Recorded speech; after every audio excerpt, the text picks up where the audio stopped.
Hello, dear children. Welcome to the class. Now, in today's class, we are going to take up the next topic of this chapter, change in profit sharing ratio among existing partners. We are going to discuss that how are we going to deal with investment fluctuation reserve given on the liability side of the balance sheet in various cases.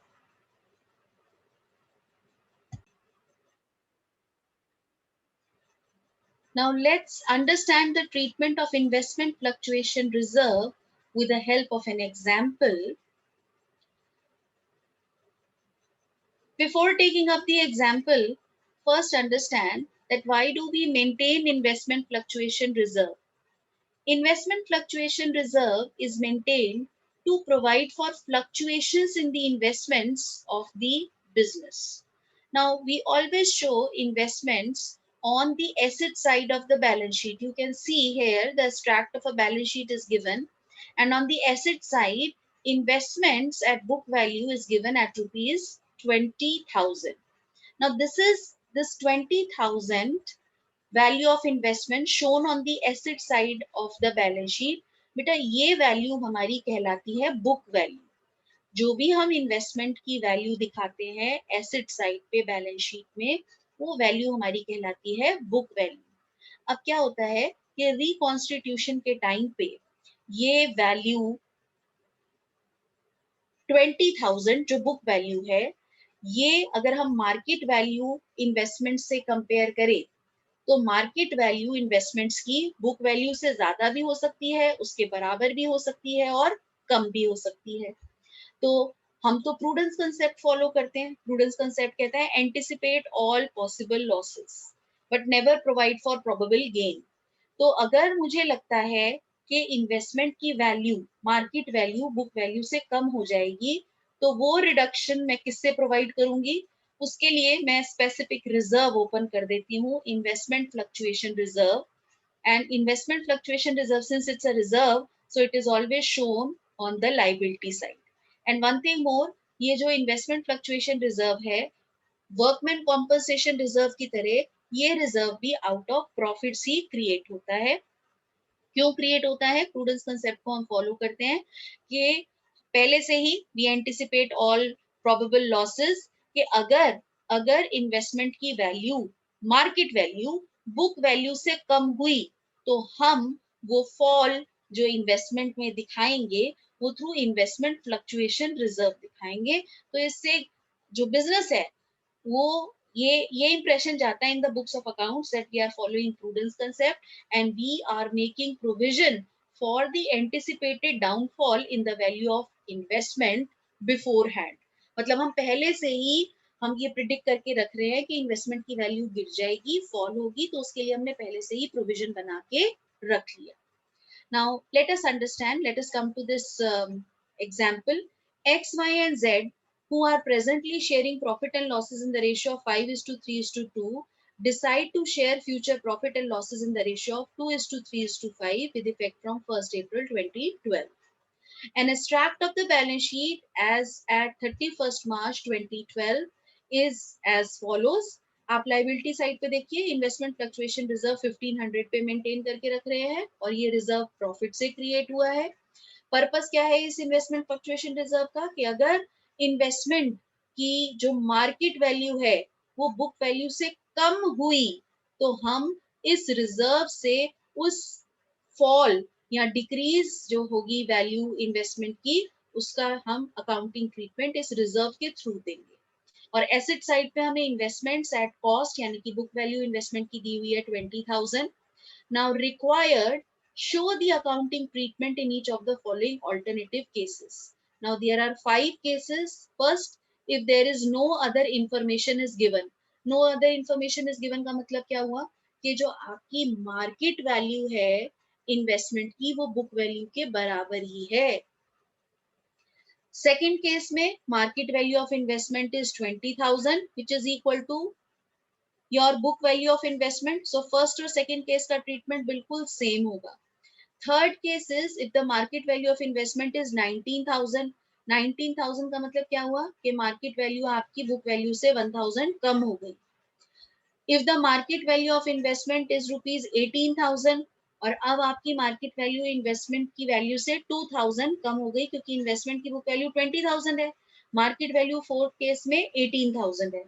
और last case में if market value of investment is ₹20,500 तो इधर market value investment की 500 से increase हो गई। So let us learn the accounting treatment of investment fluctuation reserve in various cases.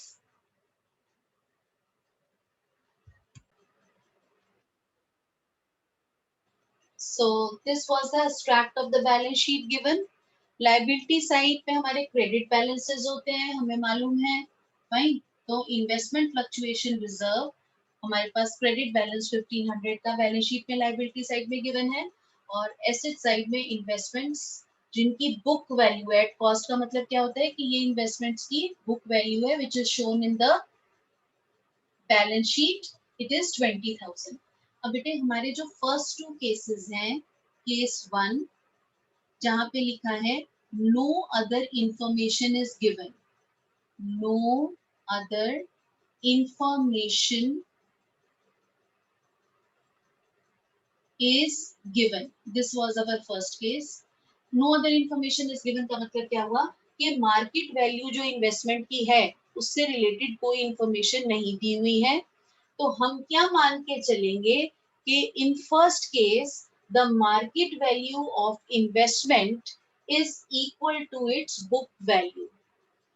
बेटा देखो, हम इन्वेस्टमेंट फ्लक्चुएशन रिजर्व इसलिए बनाते हैं कि अगर अगर मेरे इन्वेस्टमेंट की वैल्यू में फॉल हुआ, इन्वेस्टमेंट की मार्केट वैल्यू कम हो गई देन द बुक वैल्यू, तो फॉलोइंग द प्रूडेंस कंसेप्ट हमने पहले से ही प्रोविजन बनाया हुआ होगा, तो इन्वेस्टमेंट फ्लक्चुएशन रिजर्व के थ्रू हम डिक्रीज जो है इन्वेस्टमेंट की वैल्यू में वो उसको शो करेंगे ताकि हमें पता चल जाएगा that yes we were prepared, we anticipated a decrease in the value of the investment and for that we had created investment fluctuation reserve out of profits. और जब फॉल होगा इन्वेस्टमेंट की मार्केट वैल्यू में तो हम investment fluctuation reserve को use करेंगे in order to decrease the value of investment. तो अगर हमारे पास फर्स्ट केस में अगर कोई इंफॉर्मेशन नहीं दी हुई, इसका मतलब क्या है, किसके बारे में इंफॉर्मेशन नहीं दी हुई कि मार्केट वैल्यू इन्वेस्टमेंट की क्या है, तो जो सेकंड केस है वो ही बन जाएगा, क्या बन जाएगा, that we will assume that the market value of investments is equal to ₹20,000. Fine, इसका मतलब सी इन दोनों ही केसेस में, केस 1 में और केस 2 में, fine, the market value of investment is equal to the book value of investment that is ₹20,000। यानी कि आपकी जो आपने इन्वेस्टमेंट की वैल्यू 20,000 बुक्स में दिखा रखी है वही मार्केट वैल्यू है, तो इसका मतलब इन्वेस्टमेंट फ्लक्चुएशन रिजर्व का कोई यूज नहीं है। तो अगर इन्वेस्टमेंट फ्लक्चुएशन रिजर्व का कोई यूज नहीं है तो this will now become a free reserve, और जब ये फ्री रिजर्व हो जाएगा तो हम इसको, क्योंकि अब ये फॉर्म रिकॉन्स्टिट्यूट होने जा रही है ना, क्वेश्चन में क्या दिया होता है that X and Y are partners and they were sharing profit and losses in the ratio of 5:3:2। a firm, this was their old profit sharing ratio और new profit sharing ratio reverse हो रही है, 2:3:5 हो रही है, तो हम क्या करेंगे इस रिजर्व को at the time of reconstitution all partners capital account पे डिस्ट्रीब्यूट कर देंगे in the old profit sharing ratio. So my entry will be investment fluctuation reserve, credit balance, इसको डेबिट कर देते हैं, इसको डेबिट करेंगे तो हमारे पास आ जाएगा investment fluctuation reserve, investment fluctuation reserve account debited, fine, हमने इन्वेस्टमेंट फ्लक्चुएशन रिजर्व 1500 को डेबिट कर दिया और पार्टनर्स के कैपिटल अकाउंट पे डिस्ट्रीब्यूट कर दिया in the old profit sharing ratio, 2x capital account, 2y capital account and 2z's capital account. Capital account. और कितना डिस्ट्रीब्यूट करेंगे? सी 1500 will be divided in the ratio of 5:3:2. सो 1500 का 5/10. X capital account will be debited by 750 rupees. Then Y 1500 into 3/10. Then Y's capital account will be credited by 450 rupees, and Z's capital account 1500 into 2/10. So Z's capital account will be credited by 300 rupees. Fine. So total is 1500, and after passing this entry, you can see the effect of this entry on the balance sheet. Investment तो 20,000 पे ही show होगी revise balance sheet में, और जब हम new balance sheet बनाएंगे after the reconstitution of the firm, देखो investment fluctuation reserve को मैंने डेबिट कर दिया, तो इन्वेस्टमेंट फ्लक्चुएशन रिजर्व तो न्यू बैलेंस शीट में नहीं आएगा। और पार्टनर्स के कैपिटल अकाउंट, 1500 से टोटल 1500 से इंक्रीज हो जाएंगे। एक्स का कैपिटल अकाउंट क्रेडिट का मतलब एक्स का कैपिटल अकाउंट इंक्रीज हो जाएगा 750 से, वाई का 450 से, जेड का कैपिटल अकाउंट बाय 300, तो वो इंक्रीज कैपिटल अकाउंट 1500 का टोटल लायबिलिटी साइड पे आ जाएगा, और बैलेंस शीट में आपकी इन्वेस्टमेंट्स 20,000 पे ही रिवाइज बैलेंस शीट में शो होगी। I hope that first case and second case, the treatment of investment fluctuation reserve in both the first case and second case is clear to everyone. Now let's move to case 3.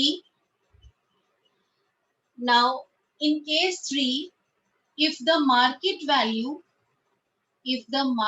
value of investments is given in the additional information as rupees 19,000, yes, rupees 19,000, तो देखिए book value investment की बेटा 20,000 थी, market value 19,000 है, यानी कि there is a fall in the book value of the investment by rupees 1,000।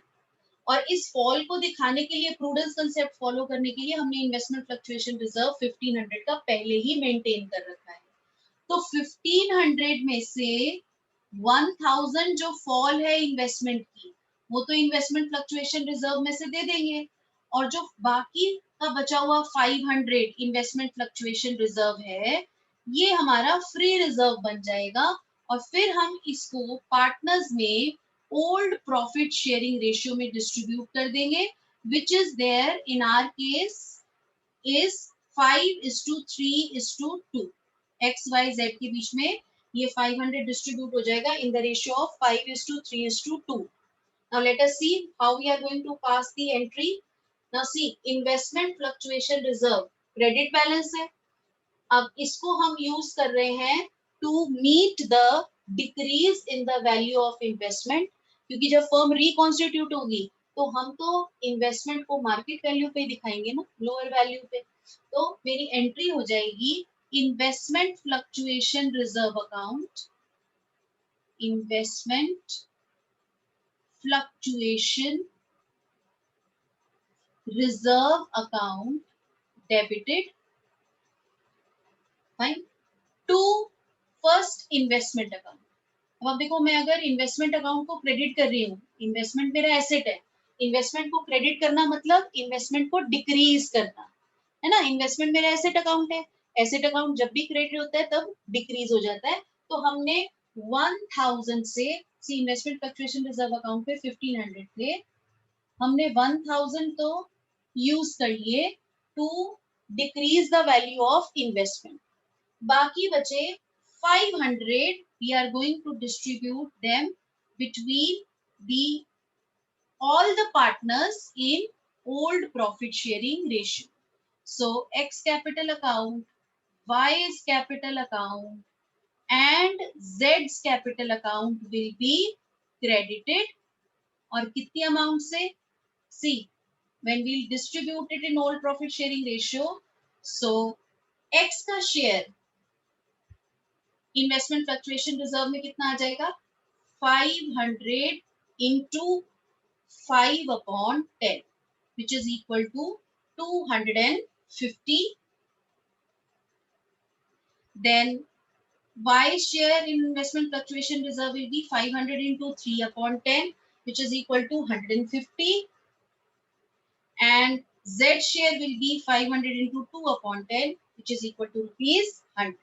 So you can see that the rest of the investment fluctuation reserve 500 after giving the effect of decrease in the value of investment to the market value is distributed. 500 was left, is distributed between the partners in their old profit sharing ratio, which is equal to 5:3:2.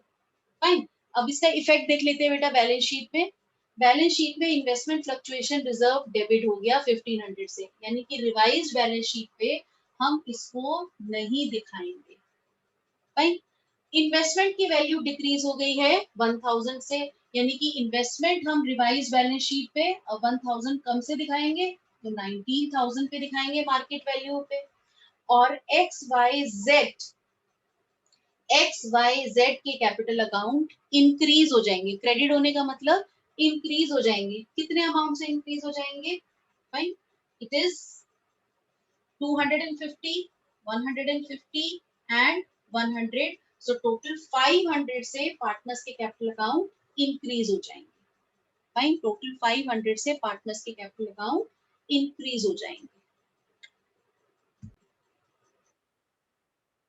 I am again repeating the effect of this entry on the balance sheet. जब हम revised balance sheet बनाएंगे बेटा, तो revised balance sheet में से आप देखो 1500 investment fluctuation reserve show नहीं होगा, ये हट गया, -1500.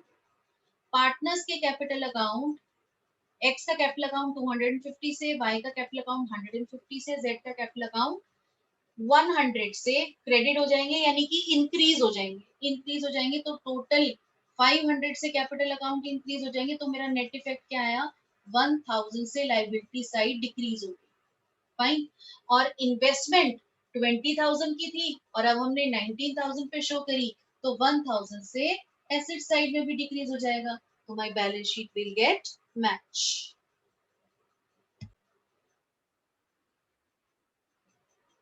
Now let's move to the fourth case.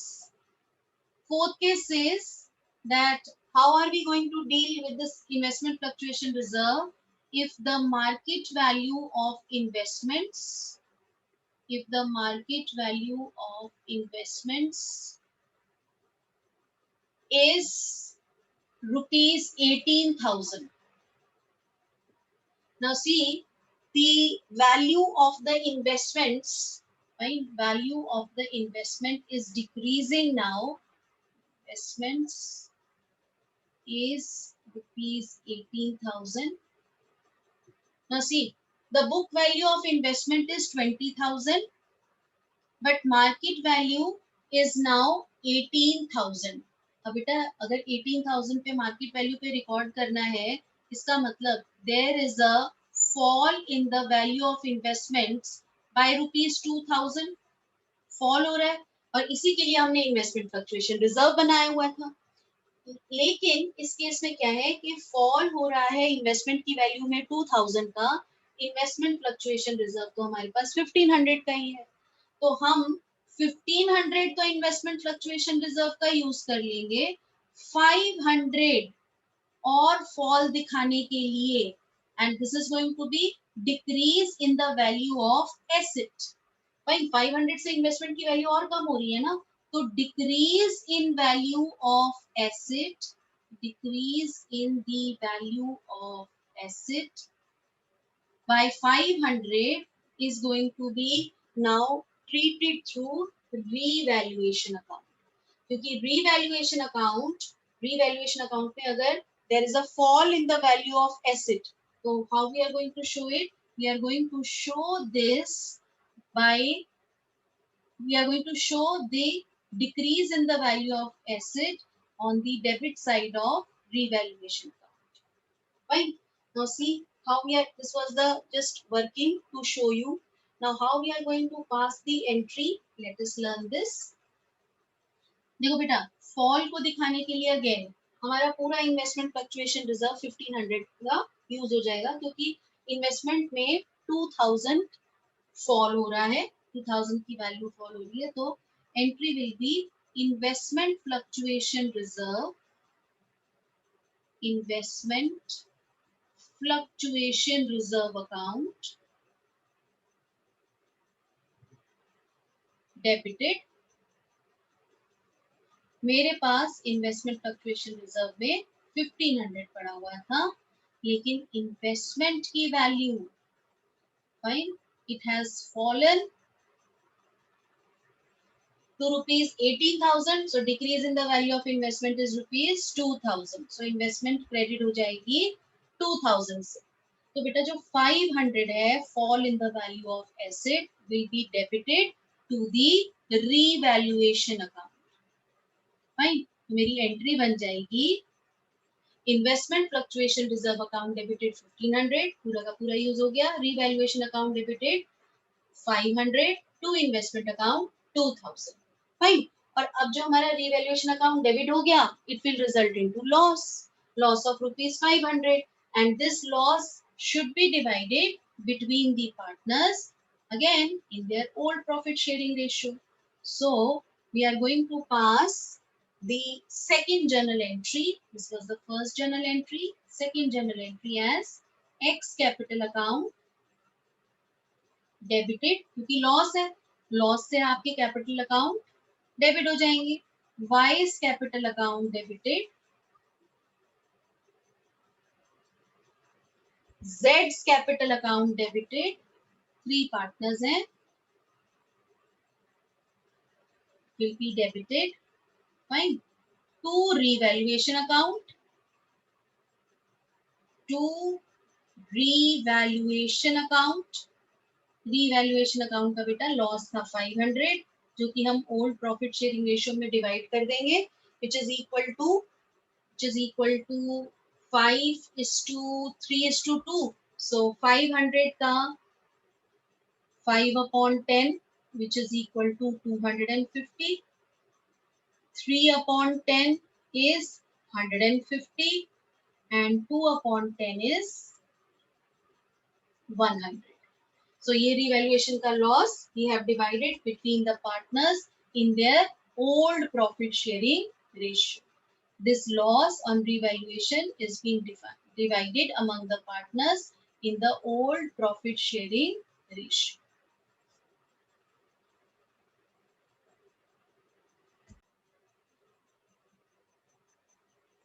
Now let's move to the last case, case 5. If the market value of investments is rupees 20,500. See, the market value of investment is rupees 20,500. अब बेटे देखो 20,500 अगर market value है investment की, which is greater than the book value, है ना, market value of investment is greater than the book value. Market value 20,500 है और बुक वैल्यू 20,000 है, तो बेटा ये जो मेरा इन्वेस्टमेंट फ्लक्चुएशन रिजर्व है, ये तो फ्री रिजर्व हो गया, इसका कोई यूज नहीं रहा। इन्वेस्टमेंट में तो इन्वेस्टमेंट की वैल्यू तो कम होने के बजाय बढ़ गई है, फाइन। तो जब पहली एंट्री तो ये हो जाएगी कि हम इस इन्वेस्टमेंट फ्लक्चुएशन रिजर्व को पार्टनर्स में ओल्ड प्रॉफिट शेयरिंग रेशियो में डिस्ट्रीब्यूट कर देंगे, fine. So my first entry will be investment fluctuation reserve account, investment fluctuation reserve account debited to X capital account, 3 partners were there, to X capital account, to Y's capital account, and to Z's capital account. Fine. So if we distribute this investment fluctuation reserve of rupees 1500, so we are going to get 1500 into 5/10, तो X के capital account में 750 rupees credit हो जाएंगे। Then Y के capital account में 1500 into 3/10 which is equal to 450 rupees. Y के capital account में 450 credit हो जाएंगे और Z के कैपिटल अकाउंट में 1500 into 2/10 which is equal to 300 rupees. Fine, तो ये हमारा 1500 एज इट इज डिस्ट्रीब्यूट हो गया पार्टनर्स में। अब हमारी अगर मार्केट वैल्यू इन्वेस्टमेंट की 500 से इंक्रीज हो गई है तो this is going to result into increase in the value of asset. और जब हम रिवाइज्ड बैलेंस शीट में इन्वेस्टमेंट को 20,500 पे दिखाएंगे तो उसके लिए भी मुझे एंट्री पास करनी पड़ेगी। और we know that increase in the value of asset is going to be shown on the credit side of revaluation account. तो बेटा एसेट की वैल्यू मुझे इंक्रीज दिखानी है। एसेट जब भी इंक्रीज होता है डेबिट होता है तो मेरी एंट्री बन जाएगी इन्वेस्टमेंट अकाउंट डेबिटेड, है ना। एसेट जब भी इंक्रीज होता है डेबिट होता है। एसेट में डेबिट का मतलब इंक्रीज, और मुझे इंक्रीज शो करना है बाय 500 क्योंकि मार्केट वैल्यू 20,500 है। रिवाइज बैलेंस शीट में अब मैं 20,500 वैल्यू शो करूँ तो इन्वेस्टमेंट की वैल्यू 500 से इंक्रीज करनी है। मैंने इन्वेस्टमेंट की वैल्यू को 500 से इंक्रीज कर दिया टू रीवैल्यूएशन अकाउंट, क्योंकि अगर एसेट की वैल्यू इंक्रीज होती है तो हम रीवैल्यूएशन की क्रेडिट साइड में उसको शो करते हैं। So my entry will be, second entry will be investment account debited to revaluation account. बेटा अगर रीवैल्यूएशन अकाउंट पे 500 क्रेडिट हुआ है so this is going to result into profit on revaluation, and this profit on revaluation should be distributed among the partners। ये partners में distribute हो जाना चाहिए in old profit sharing ratio। So my entry will be revaluation account debited to X capital account to Y's capital account to Z's capital account। So X Y Z के capital account बेटा तीनों के capital account credit हो जाएंगे, increase हो जाएंगे। Fine, कितने से 500 को हम डिवाइड करेंगे इन the ratio of 5:3:2 which was their old profit sharing ratio. So x का शेयर आ जाएगा 500 into 5/10 which is equal to 250। 500 into 3/10 is 150 and Z का शेयर आ जाएगा 100 rupees। 500 into 2/10। I hope that the accounting treatment of all the 5 cases, in case of how the distribution of investment fluctuation reserve is going to take place, in case of change in profit sharing ratio among existing partners, that is in case of reconstitution of partnership, is clear to everyone. Hope all of you have enjoyed the session today and learned the accounting treatment. That's all for today from my side. Thank you very much.